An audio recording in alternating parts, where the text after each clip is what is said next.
We're back. The Scoreboard Addicts podcast back again, like the McRib. We're back, and got Big Tom on the show this week. We're gonna hear a little bit more from him later. Obviously, Rook's running late today, which is not a problem. That's kind of par for the course. Meanwhile, I'm the Puerto Rican guy, and I'm on time. Go figure. Before we get into more important things, actually, I wouldn't say it's not unimportant, but it's kind of like a secondary thing because it's not like ain't nobody's heart is broken over it.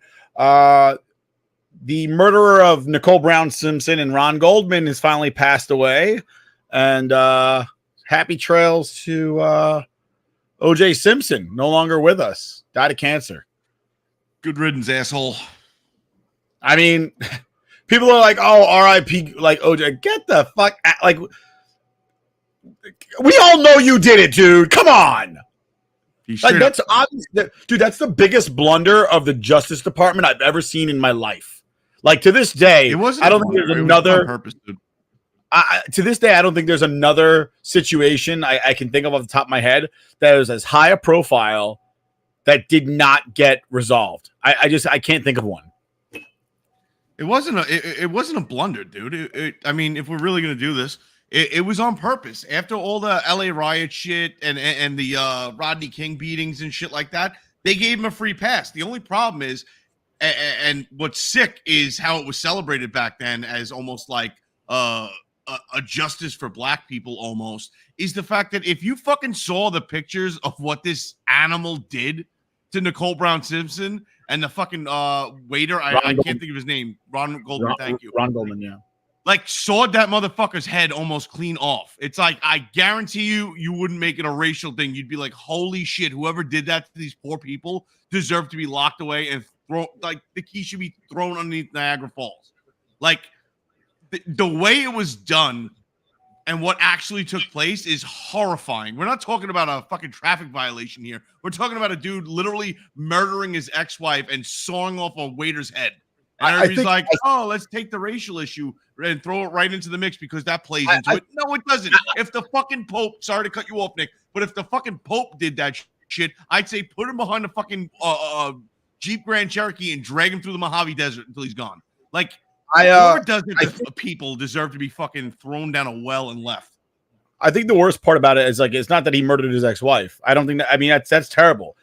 I think the other perspective to look at it from is he murdered the mother of his children.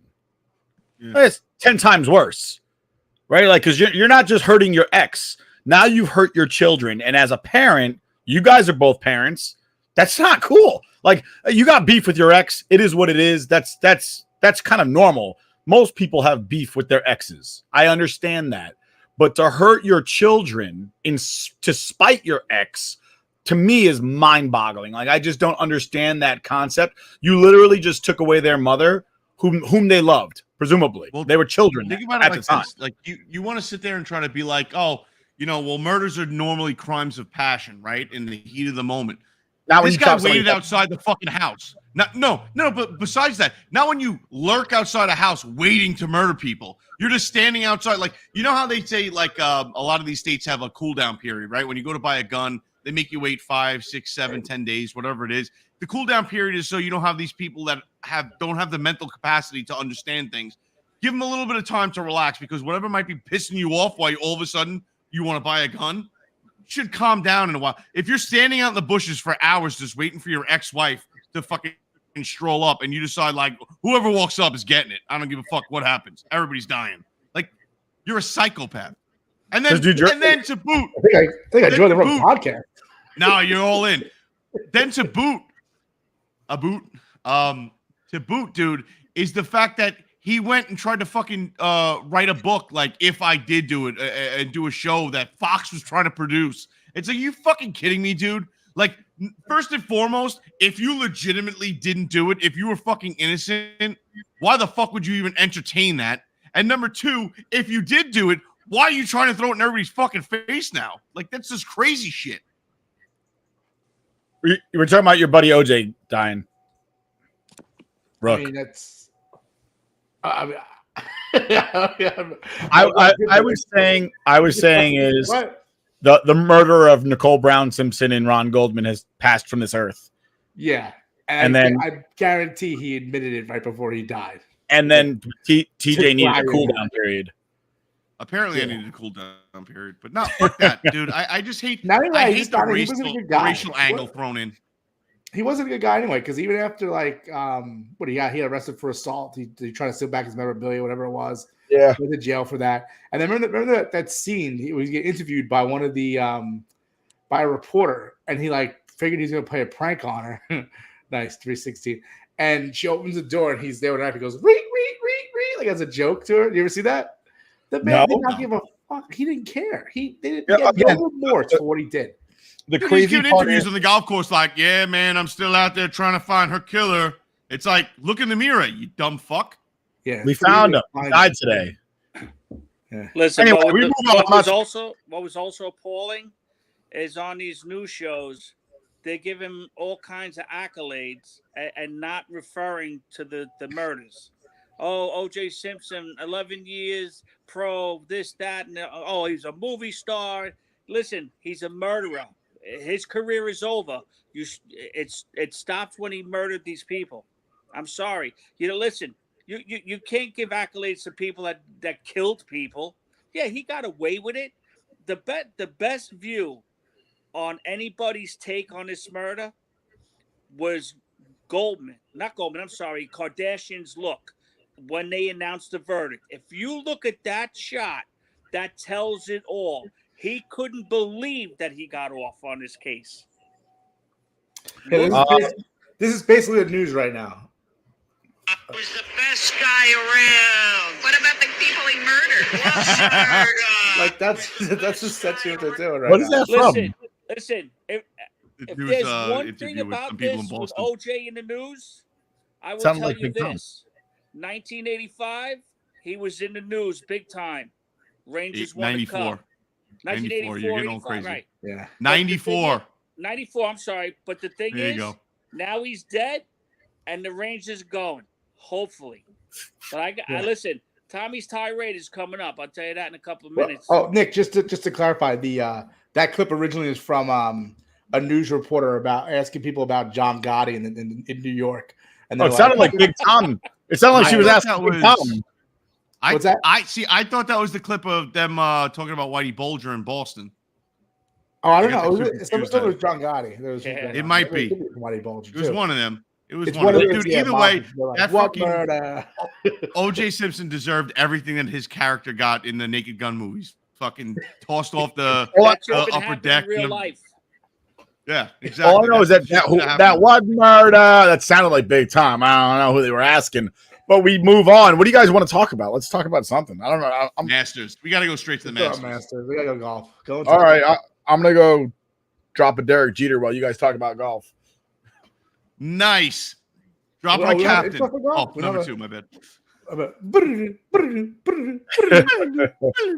have a golf intro.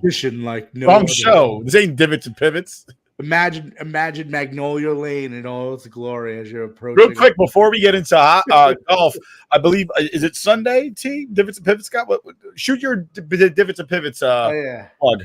Yeah, Divots and Pivots are running a Masters Sunday show. I'll be part of it. A bunch of other people will be part of it.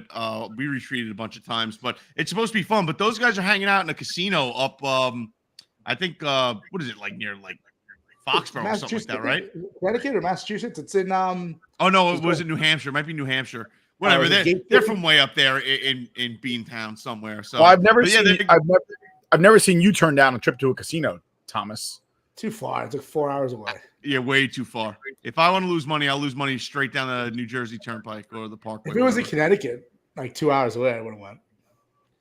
Possibly, but then What again, ho- I what- also what don't want to be in casino the they're car going for to? the Masters. I think it's Gate City Casino. Is that what it is? Oh, that's weird. Never heard of that. All right, I digress. TJ will be on the show. Catch Divots and Pivots on Sunday, doing the Masters special live and in color. It's in Nashua So- where Holly got sent to work in the office. Ah. New Hampshire. Yeah, he's right. It's in New Hampshire. So anyway, back to the Masters. What a exciting, fun first day. Is it even over yet? People still playing now? So it did just end. They blew the horn about, I want to say 15, 20 minutes ago. And Tiger, Jason Day, and Max Homa decided to finish off their shots on 13. So they did officially make it through Amen Corner. And they'll be starting on 14 tomorrow. I don't know how that bodes for Tiger, given his, situation with his body just absolutely being broken at this point. I mean, the fact that this guy and this tournament means that much to him. And, you can sit there and say this guy's trying to chase, Jack Nicklaus's record and hunt down history. I mean, he's a legend already in his time. He doesn't need to be doing this. It's just this tournament means a shit ton to him. So he's going to go out there and perform as best he can. And he did pretty damn well today. I don't know how playing essentially a round and a quarter is going to work for that body of his tomorrow. But, I mean, the weather seems to be good. The temperature's up, which last year was cold. I don't know if you remember. Everybody's wearing like long sleeves and sweatshirts and stuff like that. People look like they were freezing their asses off last year. This is one of the warmer, Masters opening, even though they had a little bit of bad weather, 2.5 hour rain delay. The course looked pretty damn good, and you saw Bryson DeChambeau absolutely rip it up today after the rain delay. It didn't look like it was wet out there. Like the greens were still very firm and running fast, but the people in the late afternoon got absolutely screwed. Not only not being able to finish their rounds, but that wind started kicking up, man, and they were 30, 40 mile an hour gust, and you just see players lose. Victor Hovland lost one like in the woods behind people, and I forget who it was announcing. Was like, I've never seen a shot go up there in all the years I've been announcing this tournament. This is crazy. Yeah, I was going to say Bryson took advantage of the fact that he got an earlier tee time. Yeah. The wind wasn't howling as much, wasn't as as a condition where that would affect your play. The only person that played in the afternoon that did really well was Scotty Scheffler, obviously number one in the world. I mean, the guy, of course, comes out 6 under, and he played later in the afternoon dealing with those high winds and everything. And somehow he got 6 under. Just he's one back of DeChambeau. And we have how good is he? You know what? It's ridiculous. Nothing affects this guy. This guy has consistently hit fairway after fairway. I can't drive down a fairway as consistently as he puts the ball on it. It's insane, man. And the shots into the green is just epic. And then even when he screws up, he must have a horseshoe up his ass because he ends up putting himself in amazing positions and still birdieing. He freaking holes out from hole number 12, puts it in the bunker. Let me just chip it on. Nope, right in. Hole out for birdie. He puts the other one in the creek on that par 5 13, right? Finishing off Amen Corner. Puts it in the creek. No, it holds up. It somehow doesn't go in the water, holds up. He puts it on nice and close, tap and birdie. It's ridiculous, dude. Everybody else got punished off of bad shots today, and he somehow turned them into birdies. Yeah, he really did. And, some of the guys that we follow, we have our favorite guys that we follow. I know Hovland was one of the guys I liked coming into this, and he was at 4 under, but I think that shot you were talking about kind of took him out of it. Fitzpatrick was at 4 under at one point. They're both at 1 under at this point with their rounds complete. Finau, he's at 1 under. I just say for some of these guys, like you never know what Augusta, with the Masters, anything can happen. So as long as you're in the mix, and I feel like if you're under, you're going to make the cut. Obviously still the round to be played, but if they do make the cut and they're in the mix, I'm in good position with some of our picks that we did pick so far. But I mean, listen, I wasn't going to pick Scheffler because it's just like he's number 1 in the world, and obviously I thought he would possibly win. But am I putting my money on it? It's not even that. It's not even that. Plus 400. There's 89 people in the group.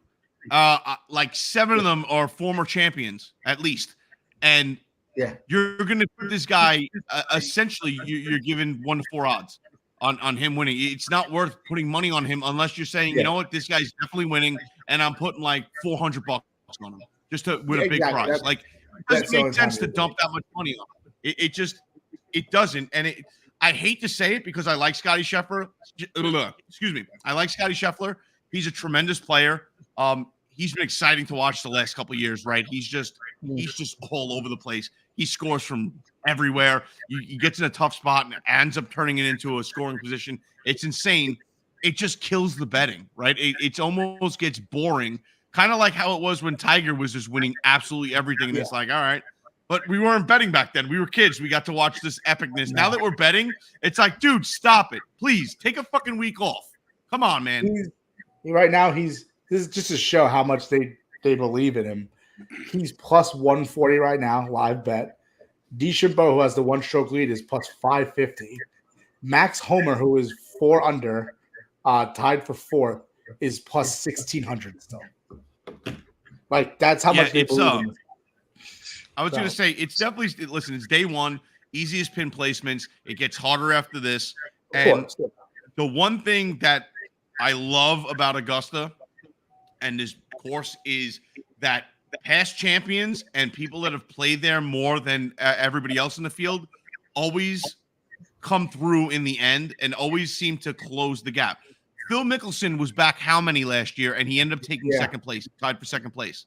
Okay, he had Phil Mickelson, who is, at the end of his career, right? He goes over to Live Golf to make the money. Didn't give a shit about, whatever, PGA, who gives a crap, right? And somehow, out of nowhere, just like emerges from the woods last year and like, oh, well, everybody else is barely trying to play par golf and shoot 72 today. I'm going to go low. And only former champs and people that have played there and understand that place can do that. So that's why I think that number is moving for Bryson DeChambeau. I mean, Bryson played lights out today. He was definitely the recipient of a fortunate set of circumstances as far as the weather went and his tee time. But it's just it's the Masters. It's Augusta. It's going to get harder. And those little chip shots, if you miss by an inch, you might as well miss by a mile because you will see more and more shots roll off the green. You will see people put it close and then end up 40 feet away. It's punishing coming down the stretch Saturday and Sunday. And I do want to touch on Tiger again. I know you talked about it before. I just don't know how his legs and his back are going to hold up. I mean, think about one, you had the weather was bad today. It was cold. It was rainy all morning. And, people who have, you had any type of joints issue, when the rain happens, you're feeling it already. And Augusta, you don't realize why you watch it on TV, but Augusta is very, very hilly. It's not flat. It is uphill. It is downhill. And that takes a toll on your legs and body. And we saw it last year with him. Unfortunately, he withdrew. I think it was last year when he was like in the rain. Rain was pouring down. They were playing in it, and he could barely walk back to his bag to put his cup away. Like it was sad to see. So hopefully, I wish Tiger the best. I love Tiger. I love watching him. Hopefully, he makes the cut. Tomorrow's gonna be a tough day for him. We'll see how he does. If his body holds up and he's in the mix, let's go. I'm excited. Me, my father, and my brother played Fox Hollow the other day. And that place was hilly, and it was car path only because of the rain we had earlier in the week. No. And me and my father were both telling each other, like, dude, did your back hurt? Did your knee hurt? Everything hurts right now. Like, I can only imagine what Tiger feels. The man was in a huge car wreck. Like, his leg was kind of just hanging off, and they somehow managed to get that man reattached, right? Like, he's a $6 million man. He's bionic at this point. He's barely hanging on by a thread. And he's going out there and still competing with these guys that are half his age. It's amazing. Yeah. And then keep an eye out for our guy, Will Zalatoris. I'm telling you, he always plays well at Augusta. I think he's always come so close. Last year he played really well. He had to withdraw because of his back injury. He was playing up until he obviously couldn't go any further. But that's one of those guys I think I'm going to watch him. I think he might take a run here, I think. Yeah, I'm just disappointed with my Brooks Koepka pick because he came out very flat. Again, he was out there in the thick of the wind, but he doesn't look like he has it this week. And honestly, like, I know you're not a big Bryson fan, but watching him play today, regardless of the fortunate set of circumstances, he dominated today. dominated, and he No, missed a couple I putts give by it- an inch for extra birdies, bro. I give it to him. I'm not taking anything away from him. I'm not a big Bryson guy. I'm a Brooks fan. Obviously Brooks didn't come out as well, but I mean, it is what it is. I have a couple, I have a couple of guys that are just like, those are my guys. Like if they ever win, I'm gonna go absolutely apeshit, and that's Tony Finau and Brooks Koepka. If they ever win a Masters, they get that green jacket. I'm gonna go. Let me ask you something. Tony Finau, right? He saws Yeah. off a waiter's head and then leads police on a chase in a Ford Bronco down the highway in California, and then somehow gets acquitted of all charges. You still a Tony Finau fanatic? Probably not. That's first of all, that guy's like this is one of the nicest guys. The nicest guy in the world. So making it like that's gonna be the scenario who you're gonna pick to be into like OJ Simpson type character is insanity. Because that guy loves his family. He brings his family on the road with him. He has all his kids. He's like 8 kids. Well, that's why I just said Chris Benoit loved his family too. Just throwing that out there. Yeah, but Chris Yeah, Benoit fine. had severe CTE. Chris Yeah, Benoit I mean, like had the that's brain of an involved. 8-year-old. They said when he died. Like when they saying did the 8-year-olds don't- autopsy. How old is Alex? He's 8. So if he fucking murders you and Carissa in your sleep, you're gonna be real upset about it. Listen, it's oh shit. Came out of nowhere.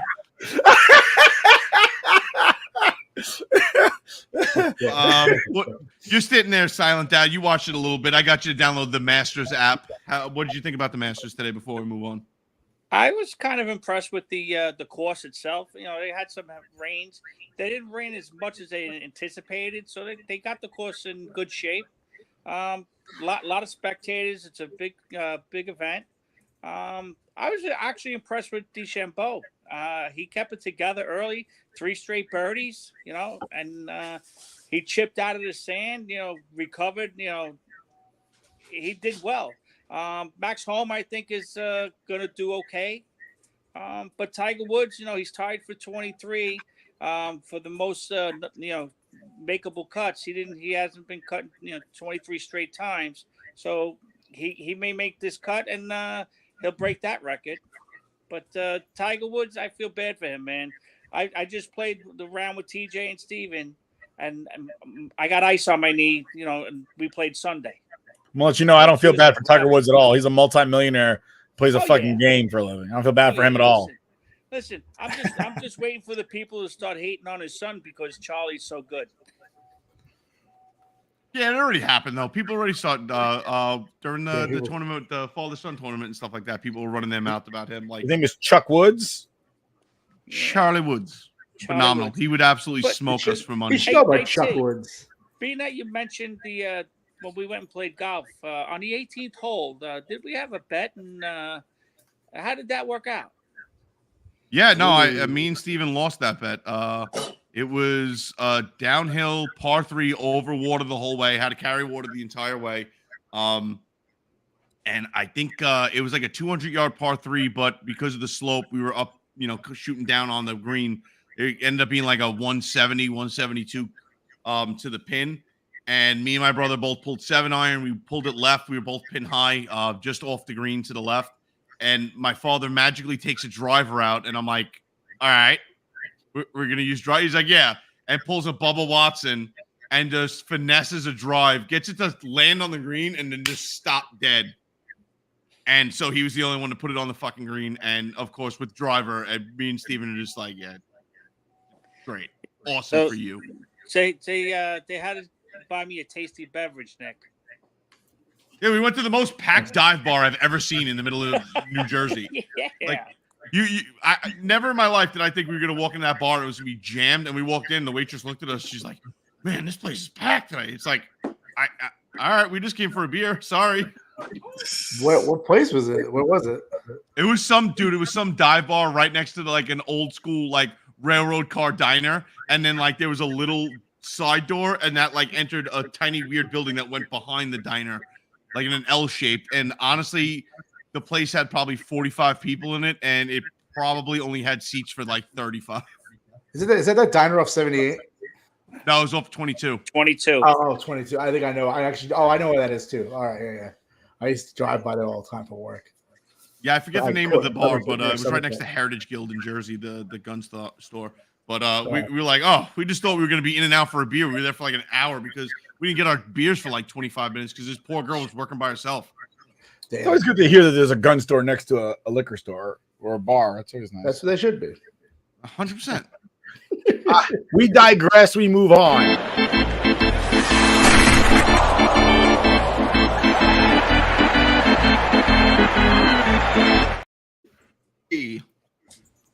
So I feel like a Tommy's tirade is about to break off because of hockey.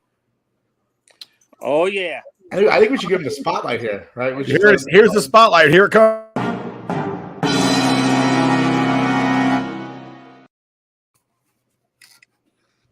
Go. All right. Hey, gentlemen, let me put it this way. I'm sitting here watching the Ranger game. Of course, the Rangers go down 1-0 to the Flyers. Now they tie it up. Now it's 2-1 Flyers. Can these guys ever put back-to-back games together where they score first? It seems to me that they're going backwards. And I will tell you this. They are going to be one and done. I know that they're in first place. I know that they got Panarin's on fire. But the bottom line is they can't put it together. They can't put this together and close people out. Arizona Coyotes, they win 8-5 against Arizona after beating the Colorado Avalanche. Come on. These guys are not fit for a championship team this year. They just are horrible when it comes to playing consistent hockey. You could tell me I'm wrong. I'll take it, but believe me when I tell you, after watching the debacle last year against the Devils with such a high-powered team, and Panarin's got tremendous points, he's going to come up and maybe beat Jaromir Jagr. He scored today. He's got 47 goals. He's outstanding. But you know what? Zibanejad, he better start playing the game. He better start scoring 5-on-5 goals. He better start coming up. Kreider, let me tell you, if that guy doesn't tip pucks in, he's useless. He's like a sack of potatoes on the boards. The best board guy you got is Kako. Other than that, these guys, listen, if it wasn't for Jimmy Vesey, Goodrow, and I go back and forth with my son, you're paying him $4 million. He's not a scorer. But the bottom line is, push comes to shove, end of a game where you need steadiness, he's there. He's got that quality. He's got a couple of cups under his belt. He's a good, solid player, not a goal scorer. But the bottom line is, Miller better get the stick out of his ass. I was on his case the whole year. I was in his corner when he was coming up. I thought he was great. After that spitting incident, again, I'll tell you, he's been downhill. He's too inconsistent. Bottom line is, Rangers better do something consistently or they're going to be one and done, regardless of who they play. I don't disagree at all. This team is pissing me off these last few weeks. I mean, just I will say, I had a feeling. I had a feeling that Tommy's tirade was going to come when Miller got an own goal. Yeah, he got. I'm fairly certain that was an own goal. Yeah. Listen, I was watching that. I looked away and I saw the Flyers were up 2-1. How the hell did they score?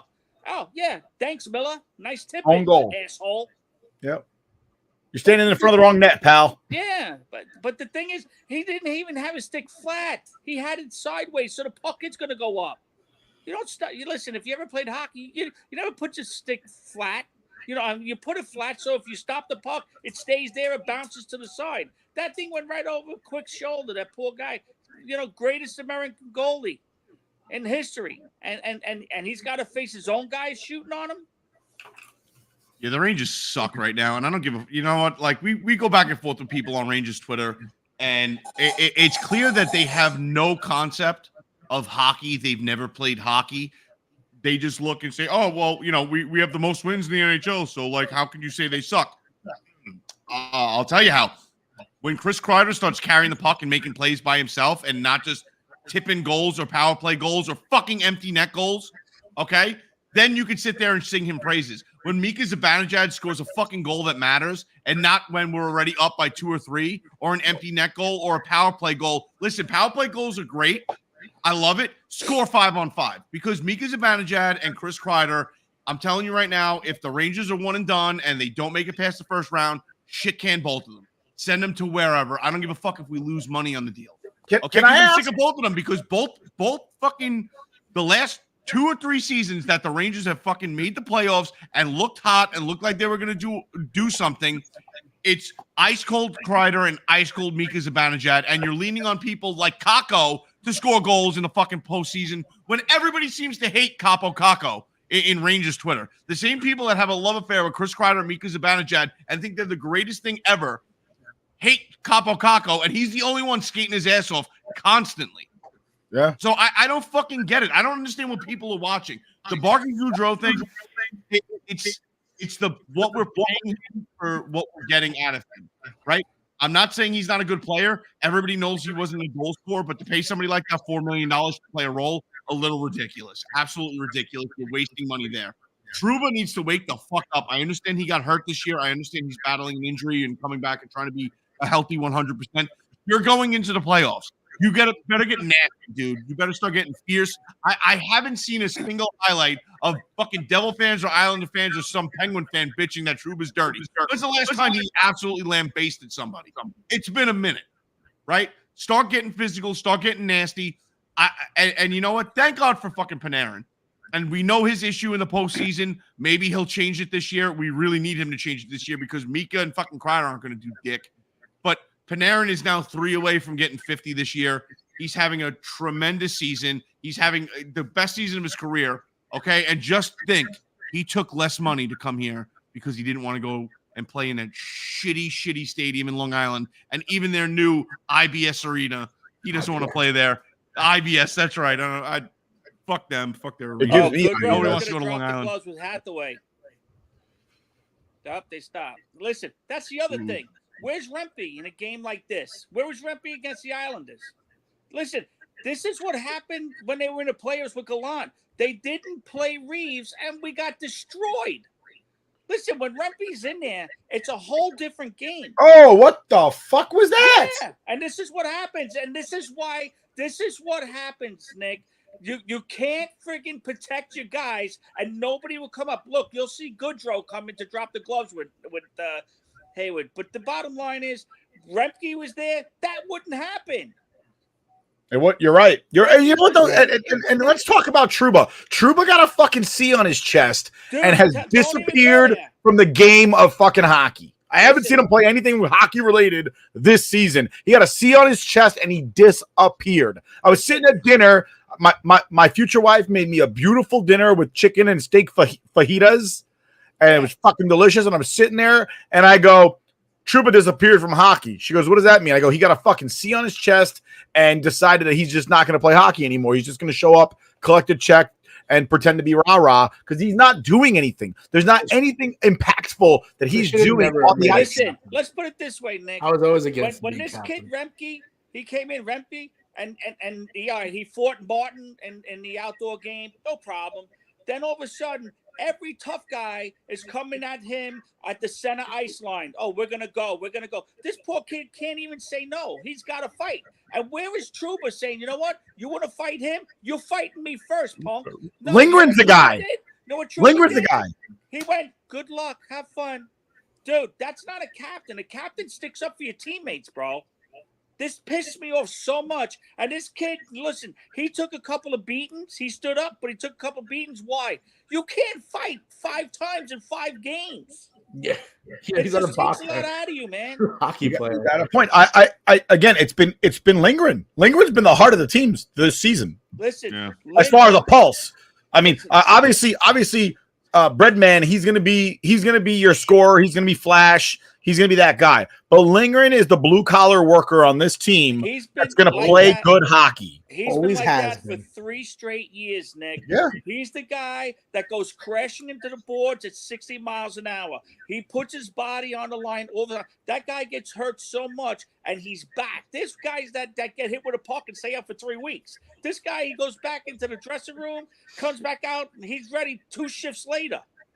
Dude, I will say this. He had a scar over his freaking eye and face. He put a dome mask on and he was back out there, a helmet with a face shield. And he's back out there. I will say this because it gets lost in translation. Nobody sticks up for these guys. You got a tough guy in Trouba. You got a tough guy Rempe right now. Goodrow, he'll throw the gloves down. He did it.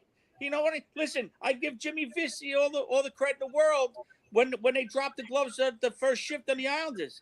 He started pummeling that guy.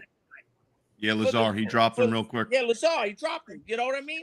But you give that guy credit. But again, I'll say this: I thought Lavalette played that poorly because you lost Trouba, you lost Miller, you lost Rempe, and you lost Goodrow. Yeah, you know what I mean? What it is. You lost 4 good kids there that could play the game, and you know what? You should have known better. You saw what the Islanders put out. You know what I mean? Listen, I'll give Schneider all the credit in the world, and Jones, he's been playing good, but Schneider, he's been playing lights out since he. You would never know Jones has been playing lights out because he fucking gets sat left and right. The same thing with Rempe. What the fuck is Laviolette doing? He's pulling a fucking Gerard Gallant at this point, and that's pissing me off. Dude, he's making mistakes now the same way fucking Gallant did, and it's pissing me off. He's doing what Tortorella did with the younger guys. Don't play them. Yeah. I gotta say that it's getting lost, obviously, because Panarin's having that hot year. But what a great bounce back year for Lafreniere, right? Everybody wanted Lafreniere gone last year. These assholes wanted to trade Lafreniere for Patrick Kane halfway through the year. It's like, no, that's what we should do for a rental. We should trade, our first round pick for Patrick Kane to score 4 fucking goals for us and do absolutely nothing in the playoffs. That would work out great. Like, cut the shit. Listen. Has he been the player that we want him to be? No. But at the same time, you're not going to get Connor McDavid out of every fucking draft. Listen, it takes a few years. It's taking him a little longer, but he's coming around. He's taking more shots. Listen, this year, this guy's had a plethora of opportunities to score, Lafreniere. And you know what? Give him the credit. He's putting the puck in the net, and he's passing very well lately. I was going to say, the best plays I've seen so far this year, playmakers, it's been Lafreniere. Lafreniere has been. Kako the credit. He's got 52 points now, right? First 50-point season for Lafreniere. Yeah, he's got, 25 goals? 24 goals, something like that? He's having a very quiet but awesome year, and all of his goals and assists are very flashy. They're very big hand plays, right? They're very they're manufactured, right? It's all effort, and you can see the type of player he can be. And I wouldn't put it past him next year to come out and score 35, 40 goals very easily. You put the right person on his line and feed him the right way and get him going early. Absolutely. Listen, on the same token, I don't mean to barge in, but a guy like Kako, all right, he's not a huge, but the bottom line is Kako's in the corner. He's your best boards guy. You can't score from the boards, but you know what? He makes tremendous passes. He makes tremendous plays. He keeps the puck down low, and that's what you want. Everybody can't be the scorer. Yeah. And that's you got to give him the credit what it's due. Like I told TJ, he reminded me of a young Don Maloney when Don Maloney came up with the Rangers. He was in the corner, battling, coming out with the puck, passing the puck, and that's what you want out of a kid like that. To get in there and grind it, and his time will come. He's got 12, 13 goals. Kako? Well, he missed some time injured. A lot of time. Yeah, he was injured. No problem with that. I understand that. But I'm just saying, he's coming of age. But you know what? The Rangers, if they don't just light a fire under their ass and come out with 60 minutes of solid hockey every game going forward, because listen, and I'm going to tell you, you guys all know hockey. When the playoffs start, there's no room on the ice. Zibanejad ain't going to be skating around. Panarin. Everybody tightens up, and they're going to look at Panarin now, more than they did last year. And Panarin was a ghost last year, and you got Kreider. He scored a couple of goals in the first game against the Devils. Where was the whole rest of the series? He can't be a one-and-done guy. He's got to be in your face. He's got to be that guy that stays in your. Listen, take the cross-checks, take the beatings. You know what? That's what we used to do in the late 70s, early 80s. So speaking of the 70s, I had a situation earlier this week. It was pretty awesome, and big time. You'll appreciate this. So I'm sitting at a bar on I think it was Tuesday. Tuesday. I'm sitting at a bar at my hotel on Tuesday because I was on a business trip. a hotel I go to a lot, so I know the bar. I go to the bar all the time, and I'm watching the Yankees and the Rangers, and it's the best ever because they're, I got both games on at the same time. I don't got to choose; they're on in front of me, and I'm rooting for the Rangers. And the bartender turns to me, and I've seen her before. I don't know her; we're not acquainted, but I've seen her before. She's seen me before. So she goes, "Oh, you're a Ranger fan?" I go, "Yeah." She goes, "Oh, I'm a Canadians fan." And I was just like, "Oh God." She goes, "I have a really good reason." And I'm like, "What's that? You live too close to the border?" And she goes, "No, my grandfather won 7 Stanley Cups with them." I said, it's funny because like when you say it out loud and then you hear it again, like, "Oh yeah, no, my grandfather won 7, said not 1, not 2. My grandfather won 7 Stanley Cups with the friggin' with the Montreal Canadiens." I said, "I'm sorry, but who's your grandfather?" And she goes, "Jean-Guy Talbot." Oh, you're kidding me, really? I go, "Holy Okay. shit." So what does she do? She goes, "Yeah, he passed away a little while ago." I grabbed one of these from the funeral, and she puts like autographed card on the bar, and I'm looking at it, and I'm like, "That's a legitimate like I'm looking at it, I'm tilting it. That's ink. That's a legitimate autograph of a 7-time Stanley Cup recipient, 6-time All-Star, former head coach of the New York Rangers for a season." And I go give it back to her, like, "Here, this is yours. I'm not going to take something." And she goes, "No, that's for you." And I'm sitting there going like, "Holy shit." That's Wow. I'm sitting at the bar drinking a Guinness, minding my fucking business. Next thing you know, I have an autographed card of a 7-time Stanley Cuppers. Like his name's on a Stanley Cup 7 times. That's awesome. So he just passed away. And sometimes you're like, "Is this legitimate?" So then she goes, "I went to the funeral and there were a whole bunch of Montreal former players there." And she starts showing me pictures of the funeral. And the Canadians sent over like a beautiful floral display of their like logo in in flowers, but like the size of me. Right. Like it was just like a real, like, first of all, it's a classy thing to do. Obviously, he was with your team for a long time. So I guess some would say, "Oh, you owe it to him." Nobody owes anybody anything in this world. When I go, the Army ain't sending roses to my family. That's for sure. So I just thought that was the weirdest thing. Like I'm sitting in upstate New York and I get an autograph card from a player from the Canadians from his granddaughter. Like, wow. That's just the weirdest thing in the world. I figured you might like you knew that. I know you would know the name, and I was like, "Oh, Big Tom might like this." I would have loved to have seen those photos that were at the funeral. What players? Yeah. That would have been cool, Go back. But I'll drink to Jean-Guy Talbot. He passed away February 22nd. I'll drink to him. There you go. Yeah. Messed up would it have been if you were sitting there like, "Why are you Canadians fans?" Like, "Oh, you know Jean-Guy Talbot?" And you're like, "Yeah, that guy sucks." Yeah. That's the bus balls. And she just crawls across the bar, punches you in the head. What's he done for me? Like, lately? "Oh shit, that was her grandfather. Wow, she's got some grit." Yeah. Worst fucking head coach ever. Like, that's awful. Awful. Terrible. That's dude, it's small world, right? It's absolutely crazy. You might just walk into a bar. And she was such a sweetheart too. Of a 7-time Stanley Cup winner. I was and then here I am thinking I'm a badass because we know Jason. I mean, that's fine too. But speaking of Jason, let's talk about a little this.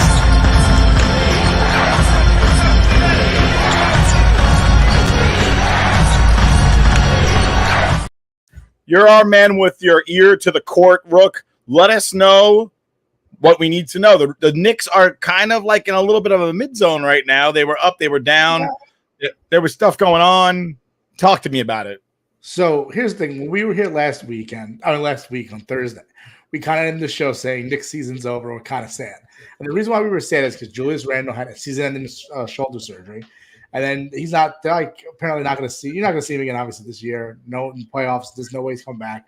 He's probably not able to play until right before training camp. So, and then at that point, we had no idea what happened to OG Anunoby. We had no idea if he's coming back, no idea if he's going to be playing well. He comes back and he jumps right into the mix of it again. He's healthy. He's playing. OG Anunoby is what the Knicks needed. He plays defense. He can score points. I'm not saying he's going to light it up. He's not going to be, 30-point type of scorer, but he could put points on the board. And I think if you get more points out of him, like obviously RJ Barrett was traded for him. I think you got more points than OG Anunoby. And I think the Knicks, people were worried about Julius Randle, about not having him for the playoffs. And I'll be really quick about this. The Knicks. This is my really quick Knicks point. I think it was more important for the Knicks to get OG Anunoby back as opposed to getting Julius Randle back. The last two postseasons, he's been what they made last year. He was hurt towards the end, so he really wasn't that much of an impact, right? He couldn't really play that well. The year before, they missed the playoffs. The year before that, when he got into the postseason, it was a whole different game for him. It was his first time in the postseason with the Knicks, and he just always seemed like he was forcing everything, like putting the ball in the middle, sitting on it too much. Defense would clamp down on him. He'll turn it over, and it just wasn't good. And I feel like if he tried to make a comeback, he would have been probably still injured, right? Because he needed this shoulder surgery. Probably would have not been as effective as he was during the regular season before the injury. I think in this, I get it sucks not having him and his ability to score points, but I think the Knicks are still in a pretty good position where I don't think they're going to win the championship with Julius Randle, OG Anunoby, and Jalen Brunson. But I still think without Julius Randle, they could still make a run at least the Eastern Conference Finals. Listen, and anything is possible. The New York hockey Olympic team was not supposed to beat the Russians in 1980. Yeah, and anything can happen. Dude, they weren't supposed to medal. 21 at the half right now against the Boston Celtics on the road, and they just came off beating the Bucks. Giannis is hurt. So right now the East is kind of wide open. If they could get past Boston somehow, they're on their way to the finals, right? But we got Obi-Wan Kenobi's really coming through for the Knicks. Well, talk to me about Josh Hart. I've been seeing a lot of conversation about Josh Hart as the Flyers scored another goal against the Rangers up 3-1. I just wanted to piss TJ off because I got upset and he didn't see it, and I was like, "All right, I'm gonna share my team." I'm share my for whiskey of the week because Blanton's makes an awesome fucking grenade to absolutely whip at somebody. So one of my neighbors is getting it.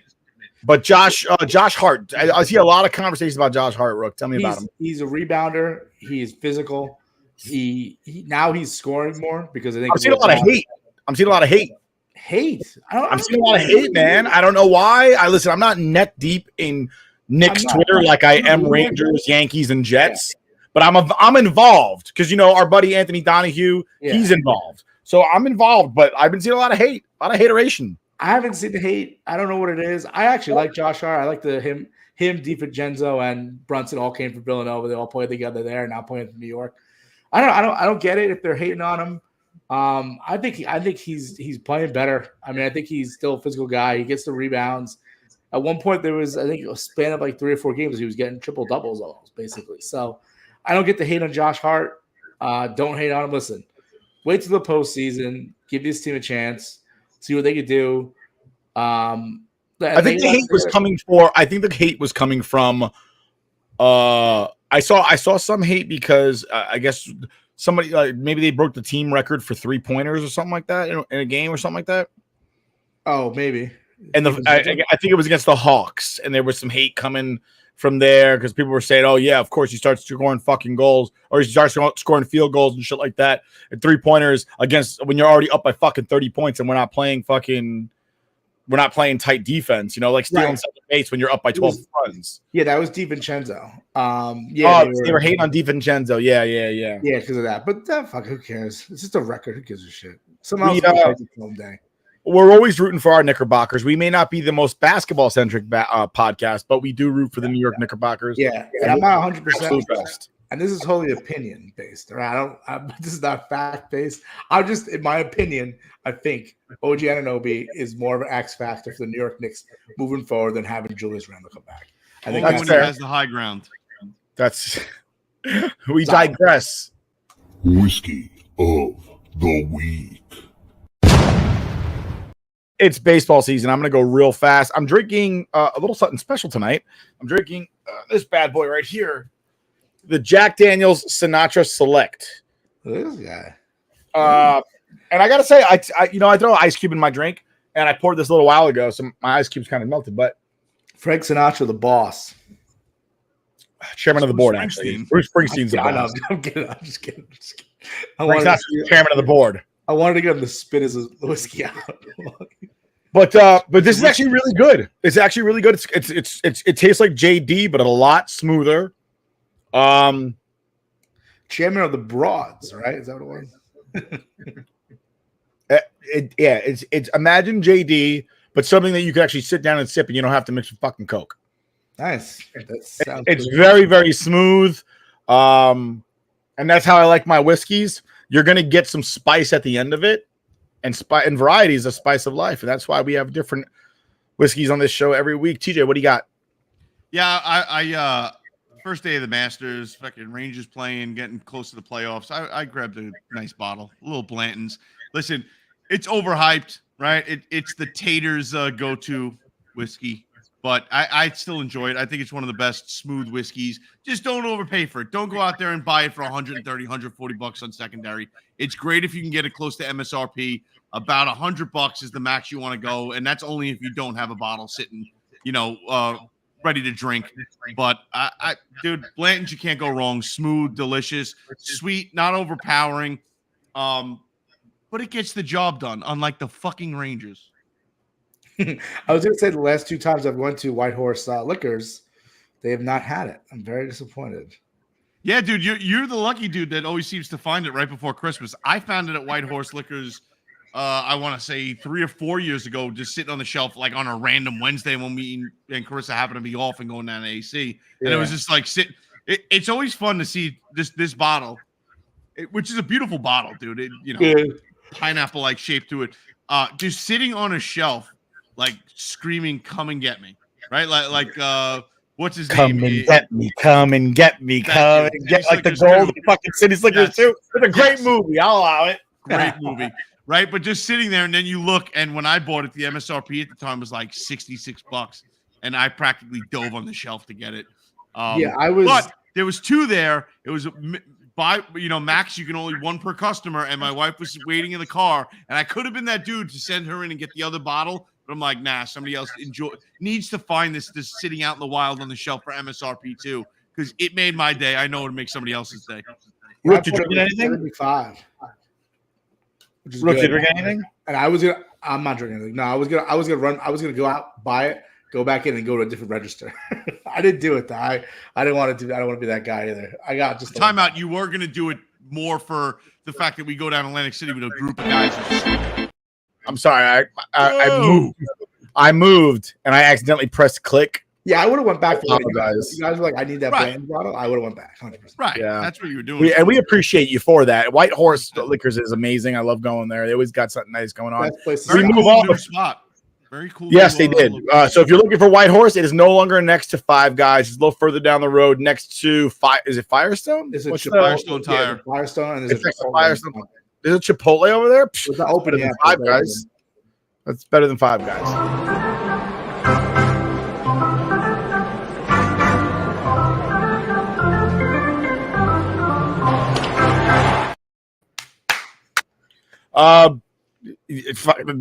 We're at 12 games into the season right now. The Yankees were the first team in the AL to 10 wins. The Dodgers, the first team in the NL to 10 wins. It seems like the Pirates are still doing pretty well. God bless them. I wish them all the luck in the world. The city of Pittsburgh. Anybody who's a Pittsburgh Pirates fan, and when I say a fan, I mean a real fan, like a diehard Knicks fan or diehard Jets. You deserve happiness. I want you to know that you've been dealing with pain since Roberto Clemente, God rest his soul, passed away. All right. And I got my Pirates hat back there for Roberto Clemente. He's obviously a national hero for my people. My people too. Yes. Rook's people as well. You can't claim. I'm Puerto Rican. I'm a Puerto Rican. That's true. He is. Have you seen his mom? That's all well and good. It doesn't matter. I can identify with fucking what Roberto Clemente stood for just because I'm a creamy white boy. That's true. And you know what, though? I got to say, that makes him, I think, me personally, I feel like that's the best thing about Roberto Clemente's story is that it doesn't apply to anything other than his character, who he was as a person. And you can tell your kid, you need to be like Roberto Clemente. And your kid will look at you and be like, well, we're not Puerto Rican. It's like, that's not the fucking point. You don't need to be Puerto Rican to be like that man. we do this every year, and you know what? And I don't mean this like somebody will spin this. I don't mean this disrespectfully. And what Jackie Robinson did for baseball, tremendous, right? But at the point we are in life, like when I'm having a conversation with my son, it's kind of weird that, especially the way he's raised, and I would say our generation was raised as well. For me to sit there and have a conversation with my son about like, oh yeah, Jackie Robinson's honored. You know, he broke the color barrier. He was the first black man allowed to play baseball. Like he would look at me and be like, "What do you mean allowed?" You know, that's a good thing. But 100%. But like what Roberto Clemente meant for the game, his jersey, I think, is the jersey that should be retired across baseball, and that's it. Like the guy was a tremendous player for the Pirates. First ballot Hall of Famer, right? He just happened to get 3,000 hits before he passed away. But the humanitarian side of it, not for the publicity, not to put it on fucking TikTok or Twitter like, hey, look at what I'm doing for these poor sons of bitches over here, right? Did it out of the kindness of his heart. Like that guy is like top of the top echelon for MLB. Every athlete should strive to be so caring to those less fortunate, because I think that somewhere along the way, people do get confused and forget that you play a child's game. I think if you're Puerto Rican, you can wear 21 on the Roberto Clemente Day, but it should be. I agree, it should be all players. I do enjoy the fact that everybody who's won the Roberto Clemente Award, which is only given out to one player every year, it's not given out to one player from each league. It's given out to one player. Right. Yeah. They can wear that number on their hat for their career. So like Anthony Rizzo from the Yankees has 21 on the back of his hat. I think that's a great honor. Awesome. But I do think they should retire his number throughout the sport because of it was tragic that he passed away. And I read his biography. So it's up there on the shelf. I read his biography, and it was real sad that he died. But he died doing humanitarian efforts, which is something that was important to him. And it just the circumstances surrounding how he passed away. But I digress. We're talking about baseball, and not to get into negativities. The Mets beat the crap out of the Atlanta Braves today, pretty badly, and I was actually shocked to see it. Good for Mets fans. They won 16-4. Yeah. Today. Jackson Holliday from the Baltimore Orioles, shortstop. He's the number 1 rated rookie by Baseball America. He got called up and he's playing today. I believe he's the son of Matt Holliday. Is he not, or am I crazy? He is Matt Holliday's son. He's Matt Holliday's son. And the rich get richer. I'll tell you what, man. Sometimes it's better when your old man's a major not say that like most MLB athletes or most athletes in general that make it to this level, like it's a gift from God, like or whoever you believe in, or genetic. Like, dude, it's a blessing. Like, you know what I mean? Like you get the people that'll sit there and be like, well, Ted Williams used to walk around Boston with one eye closed to, get his dominant eye more trained to pick up, fastballs and curveballs and all that stuff, and will work. Ted Williams was Mexican. His Mexican skills made him strong at baseball. Dude, like so you could learn how to, power lift and lift heavy weight, heavier than most people, right? You can't learn to throw a 98-mile-an-hour fastball, right? You can't learn to throw a seed from center field to home. I have the Yankees, quick Yankees play. 13 games in, they're 10-3. Right, they won every series so far. Each of us give a biggest surprise so far from the team. Nick, Volpe batting over like 400 right now. Phenomenal. I love everything Anthony Volpe's doing. He's going old school fucking baseball. Old school baseball. TJ, you're. Well, I mean, more recently, I was surprised that we fucking had to give one to the Marlins. It's like, are you shitting me? I you know what surprised me? Nestor's last outing. Everybody's sitting there waiting for him to fucking blow up, and he had a tremendous game, and that's exactly what we expected out of him. So that was a nice bounce back, and that gives me a little confidence going forward. Mine actually is going to be starting pitching. I think going into it, we had a big question mark. Garrett Cole, obviously gone. You had Carlos Rodon. He's actually pitched pretty well. He went 6+ innings. Nestor, like you said, in 8 innings. Stroman, besides his last start against the Marlins, had a 0 ERA after 2 starts. Yeah. He opened day. He was electric. He was fired up to be in the Yankees uniform in Yankee Stadium doing a home opener. And he obviously didn't, bad luck winner in that game, but bad luck loser, actually. I'm sorry. He loses the game. Doesn't lose the game, but he leaves the 0-0 score. Yankees lose the game 3-0. And besides the game against the Marlins, if the Yankees had scored a run, they won a game because they only lost 2 games part of the third game was the Marlins. And both times they were shut out. But that was a funny point before the Marlins. I will say this before we bail. Is it didn't take long for the fucking Verdugo hate to start, simmering online, right? Like all of a sudden now people are like, this fucking guy. Never liked the guy, and that's what we'll say on our way out. Adios, amigos. We'll catch you again next week.